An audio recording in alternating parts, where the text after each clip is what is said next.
अगर आप अकेले झूला पुल से गुजरते समय कद्दू राक्षस से मिले तो शांत रहें, क्योंकि वह सिर्फ असुरक्षित शरीरों को नुकसान पहुंचाता है। छोटा शुआई एक वन्य जीव अन्वेषण ब्लॉगर है। आज वह प्रसिद्ध हवाई झूला पुल पर है। जैसे ही वह दूसरी ओर जाने की कोशिश करता है, एक कौवा आदमी आ जाता है, दाएं बाएं चकमा देता है। कौवा आदमी उसे रास्ता नहीं देता, चलो उसे पहले जाने दो। लेकिन जब वह फिर से गुजरता है तो एक आग उगलती कार तेजी से आती है। अच्छा हुआ कि उसने समय पर चकमा दे दिया, वरना वह छोटी कार से टकरा जाता। अब शायद कोई नहीं होगा, लेकिन प्यारा थॉमस ट्रेन माल लेकर आ रहा है। इस पुल पर कैसे हर तरह की गाड़ी गुजर सकती है? क्या उन्हें चिंता नहीं होती कि पुल टूट जाएगा? शुआई ने फिर से पार करने की कोशिश की। एक भयानक कद्दू राक्षस आराम से आ गया। उसके हाथ में तेज कुल्हाड़ी थी, लड़ नहीं सकते तो बच सकते हैं। जैसे ही कद्दू राक्षस गया, शुआई तेजी से पुल पार कर गया। लेकिन जैसे ही वह पार हुआ, उसे पाइप के जरिए दूसरी ओर भेज दिया गया और पुल पर एक रहस्यमय हरा दानव भी आ गया। लगता है इस पुल को शुआई पार नहीं कर पाएगा। क्या आपने ऐसा अजीब पुल देखा है?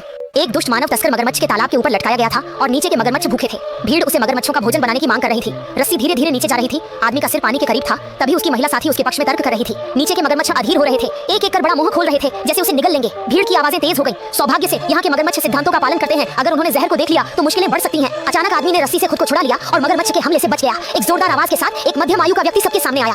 सबको बताएं कि असली मानव तस्कर लटका हुआ आदमी नहीं है। इस समय उसने मौके का फायदा उठाकर छलांग लगाई और भ्रमित समूह नेता गंजे आदमी के सामने दौड़ा, जैसे गड़बड़ी करने आया हो। दृश्य अराजकता में बदल गया और दुर्भाग्यपूर्ण समूह नेता को सीधे मगरमच्छ के तालाब में धकेल दिया गया, जबकि बड़े ने छोटे सैनिकों की सुरक्षा में चुपके से भाग लिया। मध्यम आयु के व्यक्ति ने सबको बताया कि वे धोखा खा गए थे। असली मानव तस्कर वही बड़ा था जो भाग गया। ये अब तक की सबसे मूर्खतापूर्ण जेल से भागने की कोशिश है। दो लड़के दीवार से टकराकर भागने की कोशिश कर रहे हैं और गार्ड को लगा कि वे मजाक कर रहे हैं। वे मोबाइल में व्यस्त थे, सुरक्षा का ध्यान नहीं रखा, इसलिए सबको सुरक्षा का ध्यान रखना चाहिए। कुनकुन खुद दीवार से टकरा रहा था और सबको भी ऐसा करने को कह रहा था। इस हरकत ने बड़े भाई को भी भ्रमित कर दिया। जाहिर है ऐसा करने से उन्हें चोटें लगेंगी।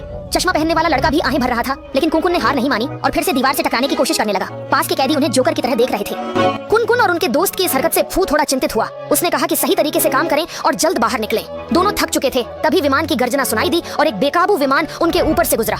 जोरदार विस्फोट ने उन्हें झुकने पर मजबूर कर दिया। जो बाथरूम में था वह भी डर गया। सब सदमे में थे कि दीवार जिसे उन्होंने कई बार टक्कर मारी थी, अचानक दरारें पड़ने लगी और गिरने लगी। सभी हैरान रह गए। सब चौंक गए। सबने मिलकर टूटी दीवार से बाहर भागना शुरू किया। सच में मूर्खों का भी भाग्य होता है।